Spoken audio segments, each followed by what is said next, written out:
5월 8일 모닝 미팅 시작하도록 하겠습니다. 먼저 전일 증시 동향 및 금일 증시 전망과 관련되어 있는 자료 발표가 있겠습니다. 임정은 연구원입니다. 네, 안녕하세요. 시황팀 임정은입니다. 국내 증시 먼저 정리하겠습니다. 어제 국내 증시는 고용지표 부진으로 높아진 인하 기대감을 반영하면서 반등했습니다. 코스피가 2%대 상승하면서 2730선을 돌파했습니다. 국내는 양시장 1%대 상승 출발했고 코스피는 외국인과 기관의 동반 순매수 및 외국인 선물 매수세가 확대되면서 큰 폭으로 반등했습니다. 반면 코스닥은 2차 전지주 부진이 이어지면서 제한적인 상승에 그쳤습니다. 엔비디아와 마이크론 등 미국 반도체주 랠리 영향에 국내도 대형 반도체주를 중심으로 외국인 매수세가 유입됐습니다. 삼성전자가 8만 원을 회복했고 SK하이닉스는 18만 원에 근접했습니다. 이와 함께 AI 반도체 수혜주인 전력설비주가 동반 강세를 보였고 반면 한국타이어인 테크놀로지의 한온시스템 인수 부담에 따른 급락 여파에 자동차주는 약세를 보였습니다.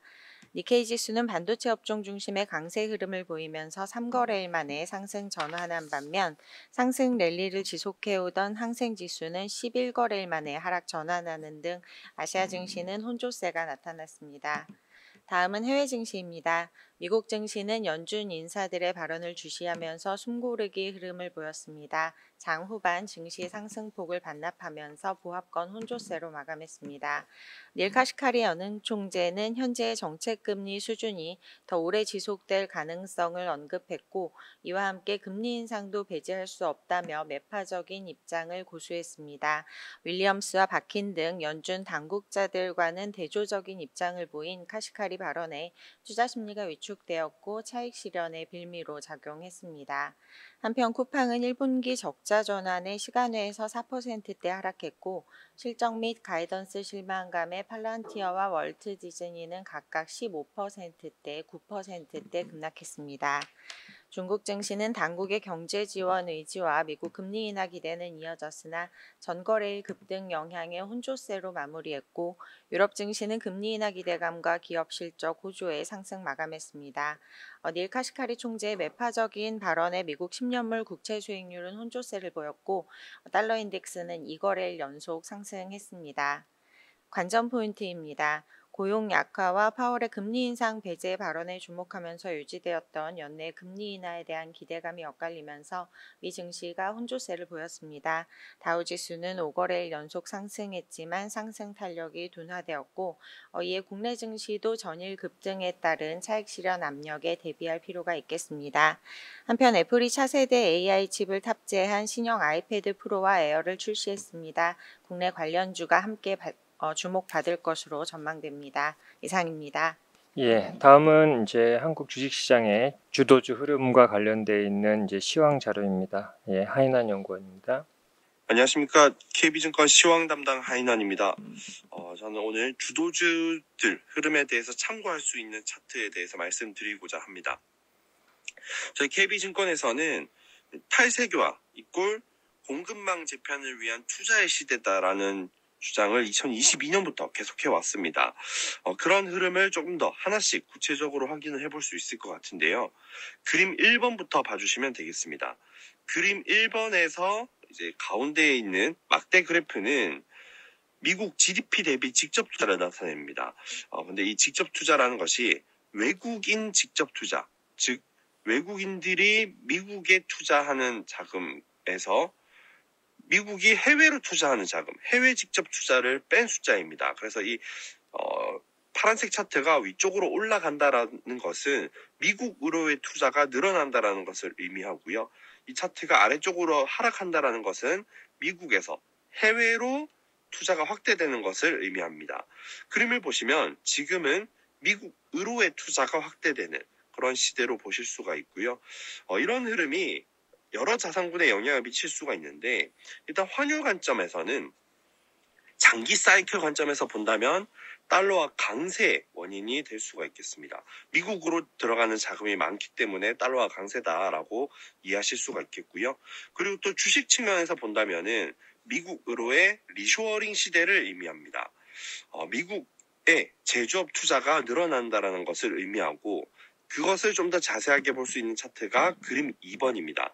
그림 2번은 미국 제조업 건설 투자인데 2022년부터 이 차트가 급증하고 있는 것을 확인하실 수가 있겠습니다.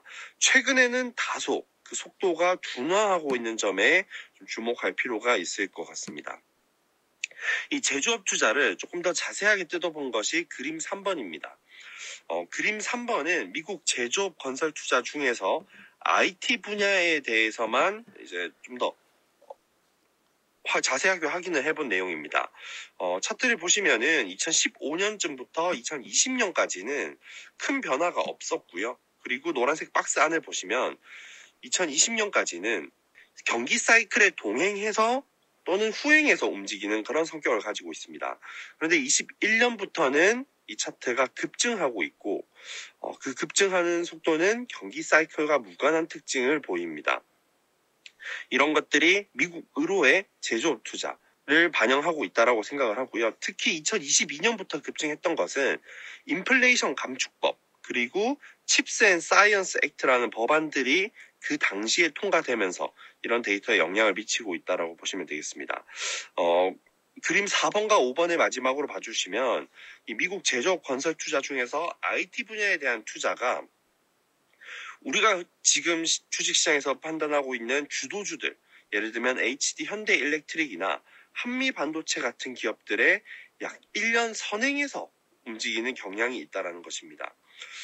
그리고 이제 선행하는 특징을 고려해 본다면은 최근에는 이전처럼의 가파른 속도는 좀 멈추고 있는 것 같고요. 속도가 조금씩 더뎌지고 있다는 점에 주의를 해주시면 좋을 것 같습니다. 이상입니다. 다음은 노동절 소비 데이터를 기반으로 해서 중국 시장과 관련되어 있는 분석 자료입니다. 네, 박수환 연구원입니다. 아시아시장팀 박수연입니다. 노동절 소비 업데이트 드리도록 하겠습니다. 노동절 연휴 기간 관광객 그리고 관광 매출은 역대 최고 수준을 기록하긴 했습니다. 이것과 대비적으로 인당 소비 수준은 여전히 2019년을 하회했는데요. 그리고 재화보다는 여전히 서비스가 이 소비를 주도하는 트렌드가 유지되었습니다. 2024년 노동절 여행객은 3억 명, 그리고 관광 매출은 약 1,700억 유안을 기록해서 역대 가장 좋은 숫자를 발표하기는 했는데요. 이 매년 노동절 연휴에 4일, 5일 뭐 이런 숫자들이 조금씩 다르게 형성이 되기 때문에 1일당 하루 평균 소비를 규모를 좀 추산해 보면 2019년은 150.9 유안, 올해 같은 경우에는 113.1 유안으로 여전히 아까 말씀드린 것처럼 2019년 대비해서 하회하는 모습을 보였고 서비스 소비 위주로 소비가 조금 더 좋은 모습을 보였습니다. 부동산 거래도 부진했습니다. 노동절 연휴 전후로 중국 정부가 일선 도시 그리고 주요 도시의 부동산 구매 제한을 완화했는데요. 그럼에도 불구하고 연휴 기간 30대 도시 기준으로 주택 판매 면적이 전년 대비 62% 감소한 것이 확인이 되었습니다.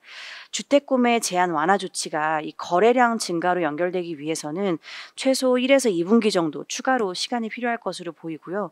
이구안신이나 정부 정책 영향으로 고용 개선에 따른 이 현금 흐름 확보가 안정된 이후에 주택 구매 수요가 좀 회복될 수 있을 것이라고 보고 있습니다.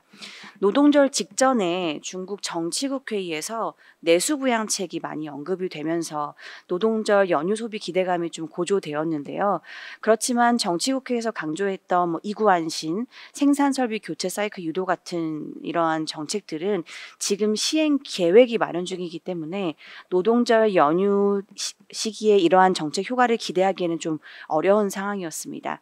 시장은 부진했던 노동절 소비 데이터에 좀 실망하기보다는 정부 정책으로 향후 나타날 소매 판매 반등폭에 대한 관심이 집중될 것으로 예상합니다.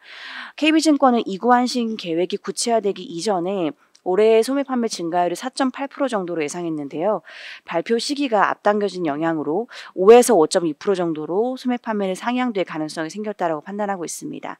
앞으로 중국 증시 향방은 기업이익 반등폭에 따라서 상승 추세의 지속 여부가 결정될 것으로 보이고요. 과거 수준을 감안하면 높은 숫자는 아니지만 낮은 기저 기반의 내수 소비 그리고 기업이익 반등폭이 예상보다 크게 형성될 경우에는 멀티플 플레이를 지속 중인 중국 증시가 12개월 필라로 선행 PER 기준 5년 평균 레벨, 현재 이익 레벨을 고려하면 상해 종합 지수는 3,250, 홍콩 H 지수는 6,640 상회할 수 있을 것으로 예상합니다.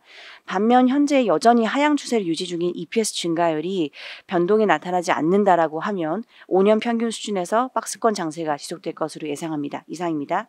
예, 다음은 기업 및 산업 분석 순서입니다. 먼저 WCP 1분기 실적 리뷰 자료이고요. 이창민 연구원입니다.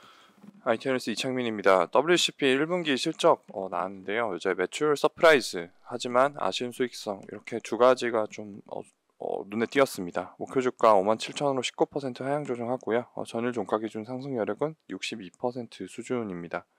WCP 1분기 실적은 매출액이 전년 동기 대비 63% 증가했지만 영업이익률은 0.5%를 기록해서 매출액은 컨센서스 53% 상회, 영업이익은 크게 하회했습니다. 매출이 잘 나온 이유 같은 경우는 EV양 중견중견 불량학 판매 호조 흐름 이어졌는데 거기에 더해서 재고자산 판매가 추가적으로 이루어져서 매출 서프라이즈가 발생을 했습니다. 삼성 SDI양 P5양 배터리 이쪽에 들어가는 분리막 수요 흐름은 여전히 강하게 좀 나타나고 있고요. 하지만 수익성 부진 흐름도 4분기에 이어서 1분기에도 좀 발생을 했는데 기존 4분기에 발생했던 일회성 비용들이 이어지고 있습니다. 시운전 비용, 인력 규모 확충에 따른 비용, 신공법 전환 관련 비용 등. 근데 거기에 더해서 1분기에는 중동 전쟁으로 인한 추가적인 비용도 발생했습니다. 우회항로 선택함에 따라서 물류비가 증가했고 또 분리막 심을 추가 구매하는 그런 일회성 비용도 발생을 했습니다. 하지만 WCP에 대한 2차전지 소재업종 탑픽 관점을 유지하도록 하겠습니다. 국내 7, 8라인 그리고 헝가리 공장 본격 가동 예상되는 25년 내년 말에는 캐파가 2배 가까이 늘어나기 때문에 이에 따른 외형 성장세가 향후에 부각될 것으로 전망을 하고 있습니다. 또한 최근에 IRA 최종 가이던스가 발표가 되었는데요. 이제 북미 지역에 원단이 아니라 코팅 설비만 투자를 해도 IRA 보조금 수령이 가능할 걸로 보이기 때문에 추가 투자에 대한 부담이 경감된 점 긍정적으로 판단을 해서 소재업종 탑픽 관점 유지하도록 하겠습니다. 이상입니다. 예, 다음은 이제 증권 업종의 4분기 지표와 그다음에 한국금융지주 1분기 실적 리뷰 자료 발표드리겠습니다. 강승건입니다. 우선은 4월에 그 일평균 거래대금은 20.1조 원으로 전월 대비 11.5% 감소했습니다. 그 개인 매매 비중도 좀 하락했고 전반적으로 회전율 하락이 가장 큰 원인이다라고 생각을 하고 있습니다. 4월 신용거래 융자는 전월 대비 1.6% 감소했습니다. 기준금리 인하 시점에 대한 우려가 주식시장에 반영되면서 1분기 대비 브로커리지 영업 환경은 좀 부진한 흐름을 시현하고 있다라고 생각을 하고 있는데요. 다만 이제 절대 수준으로는 여전히 이제 양호한 흐름들을 지속하고 있다라고 판단을 하고 있고, 밸류업 관련된 세제 혜택 필요성이나 금융투자 소득세 폐지 여부 등 아직 불확실성은 남아 있지만 감독당국 및 정부의 기업가치 제고 및 주식시장 활성화에 대한 의지가 확인되고 있다는 점에서 긍정적으로 평가를 내리고 있습니다. 트레이딩 및 상품 손익 쪽은 3월 대비 부진할 걸로 생각을 합니다. 4월 말 국고채 1년물과 3년물 금리는 전월말 대비 각각 7.3bp 그리고 20.6bp 상승했습니다. 여전체 금리는 이제 소폭 하락을 했지만 우선은 기준금리 인하 시점의 지연에 대한 우려가 반영되면서 금리 상승이 나타나는 등 변동성이 확대되고 있는 상황입니다. 다만 최근 채권에 대한 수요가 매우 높은 상황이고 따라서 여전체 발행 금리 하락이 이를 반영하고 있다라고 생각을 하고 있습니다. 다만 최근에 이제 국채와 여전체의 스프레드 변화가 나타나고 있고 이에 따라서 채권 평가 손익의 변동성은 1분기 대비 확대될 가능성이 높다라고 생각을 하고 있습니다. 4월 증권업종은 코스피 대비 강세를 시현했습니다. 1분기 양호한 거래대금과 기대치를 상회하는 1분기 실적들이 이제 발표가 되면서 긍정적인 주가 흐름들을 시현하였다라고 판단을 내리고 있습니다. 2분기에 또 역시 IB 실적 쪽에서의 일부 해부, 그 다음에 브로커리지 영업 환경이 양호하게 유지되고 있어서 경상적인 흐름은 양호할 것으로 생각을 하고 있습니다. 다만 2분기 실적의 키포인트는 부동산 PF와 관련되어 있는 충당금일 텐데요. 5월 중 즉 이번 주 금요일 날 감독당국은 PF 정상화 방안을 발표할 예정이고 이에 따라서 금융회사들의 PF 관련되어 있는 충당금 규모가 일정 부분 확대될 가능성 여전히 높다라고 생각을 하고 있습니다. 따라서 2분기 실적은 PF 관련돼 있는 충당금으로 변동성이 좀 발생을 하겠지만 적절한 구조조정이 진행된다면 잠재 리스크의 해소 그리고 부동산 IB 쪽의 부동산 금융의 회복에 시발점이 될 수 있다는 점 역시 고려해야 될 것으로 판단을 하고 있습니다. 다음은 한국금융지주 말씀드리겠습니다. 투자의견 바이를 유지하고 목표 주가를 87,000원으로 5.5% 상향 조정합니다. 저희가 투자의견을 바이로 유지하고 있는 이유는 1분기 IB와 트레이딩 관련된 이자 수지가 크게 개선되어서 저희 기대치를 상회하는 실적들을 시현을 하였고 ROE 대비 여전히 PB 멀티플은 낮은 수준에서 거래되고 있어서 밸류에이션 매력이 존재한다라고 생각을 하고 있습니다. 2분기 중에 정부의 부동산 PF 정상화 대책이 이제 시행이 되면 부동산 PF 관련된 충당금이 이제 증가할 가능성 존재합니다.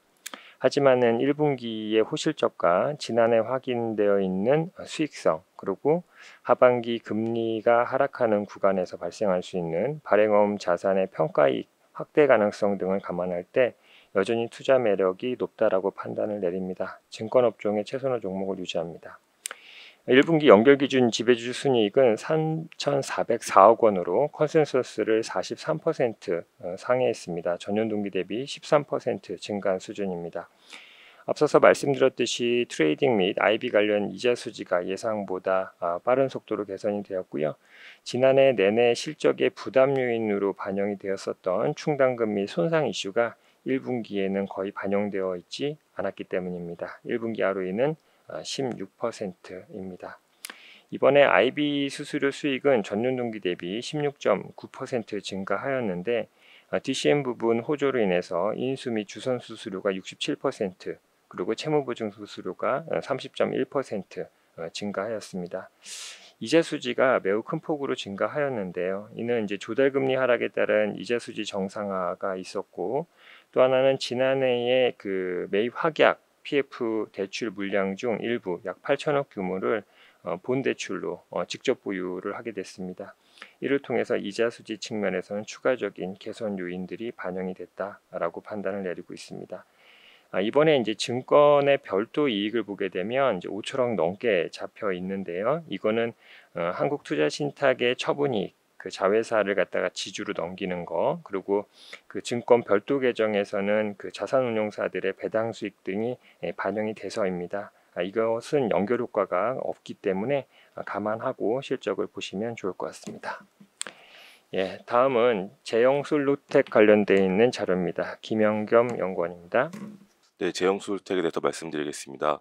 1분기 실적은 매출액 363.5억 원, 영업이익 31.3억 원으로 추정이 됩니다.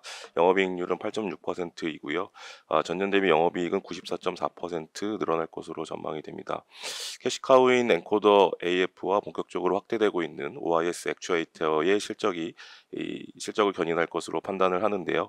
최근 고객사 플래그십 모델의 AI 스마트폰 판매 전략이 성공하면서 고객사 스마트폰 판매가 한층 탄력을 받을 것으로 보입니다. 제형솔루텍은 작년 갤럭시 S23 FE의 이제 OIS 진입 그리고 올해는 갤럭시 A55에 OIS를 납품하면서 고객사 중저가 모델의 OIS 공급 확대 전략의 수혜를 받고 있습니다. 2024년 실적은 매출액 1,550억 원, 영업이익 158억 원으로 추정합니다. 영업이익률은 10.2%로 추정을 하는데요. 실적 턴어라운드의 원인은 OIS 매출 비중이 50%까지 확대가 되고요. 고객사 내 엔코더 점유율 80%를 이상을 계속 유지할 전망입니다. 공정 효율화 그리고 수율 안정화 역시 실적 개선의 가장 큰 원인으로 판단이 됩니다. 체크 포인트 말씀드리겠습니다. 현재 AF 사업 부분에서 먼저 엔코더는 플래그십 모델 확대, 매출 확대, 하반기 출시할 폴더블향 신규 진입이 있고요. OIS는 고객사 A55 글로벌 출시가 3월에 있었고 하반기에는 S24, FE 이 빠른 출시가 기대가 되고 이에 따른 매출 확대가 기대가 됩니다. VCM은 A라인업의 일부 신규 진입이 추정이 되고요. 작년 주요 고객사 플래그십 라인 OIS 진입에 제형솔루텍이 성공을 했습니다. 올해와 내년에는 고객사 플래그십 모델인 폴더, 플립 Z, S 시리즈 스펙 업그레이드 따른 신규 진입이 유력한 상황입니다. 이미 베트남 공장 증설로 월 360만 개, 연으로 4,320만 개의 OIS 생산 능력을 확보하고 있기 때문에 가동률 상승에 따른 매출 확대, 수익성 확보가 기대가 됩니다. 그리고 FS OIS를 개발을 진행을 하고 있는데요. 이것은 카메라 두께를 최소화할 수 있는 제품이기 때문에 차기 중저가형 스마트폰 상품성 개선에 큰 역할을 할 것으로 기대가 됩니다. 주목해야 될 포인트입니다. 리스크 요인으로는 12 발행 그리고 BW의 오버행 이슈가 존재하고요. 신규 모델로의 채택 여부가 중요할 것으로 보입니다. 이상입니다. 예, 다음은 미국 주식 AMD 관련되어 있는 자료입니다. 김세한 연구원입니다. 안녕하세요. 미국 주식 종목 담당 김세환입니다. AMD가 차세대 GPU를 발표를 했죠. 그리고 이번 분기 실적도 시장 예상을 소폭 상회를 했는데도 주가는 이길 8.9% 정도 하락을 했습니다. 주가가 많이 빠졌다고 해서 이제 뭐 비중을 확대하려고 하기에는 조금은 무리가 있다라고 저는 좀 판단을 하고 있는데요. 그 원인을 조금 살펴보면 일단 호퍼 칩이 을 겨냥한 제품이 MI300 칩이 12월에 출시가 됐죠. 하지만 2분기 매출 가이던스가 생각보다 그렇게 높지가 않습니다. 그리고 비용 증가로 인한 낮은 영업 마진지만 1.1% 정도라서 엔비디아가 한 62% 정도 차지하고 있는 걸 보면 굉장히 좀 차이가 나고 있는 상황이고요. 그리고 12개월 선행 ROE도 지금 11.3%로 시장 평균 20%를 하회하고 있습니다.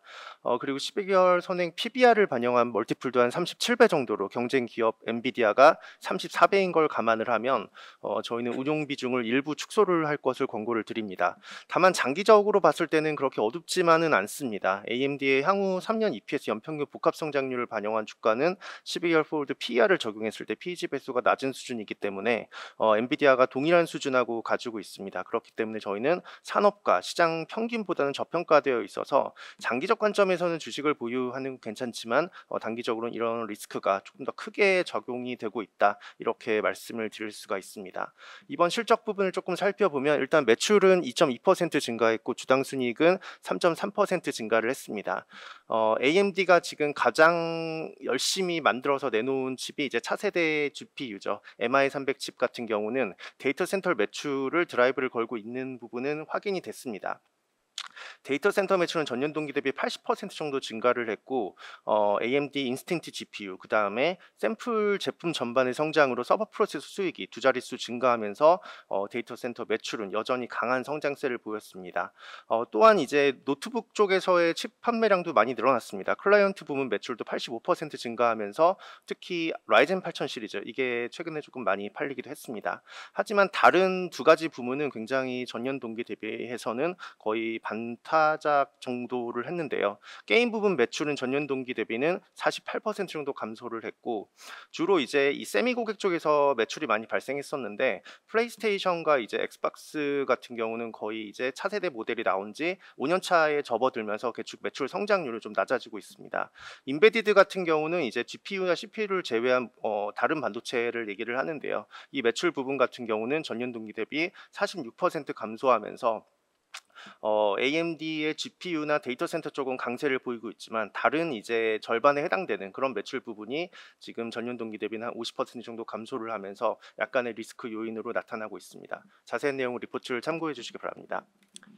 예, 이상으로 준비된 자료 발표를 마쳤습니다. 5월 8일 모닝 미팅을 마무리하도록 하겠습니다. 감사합니다.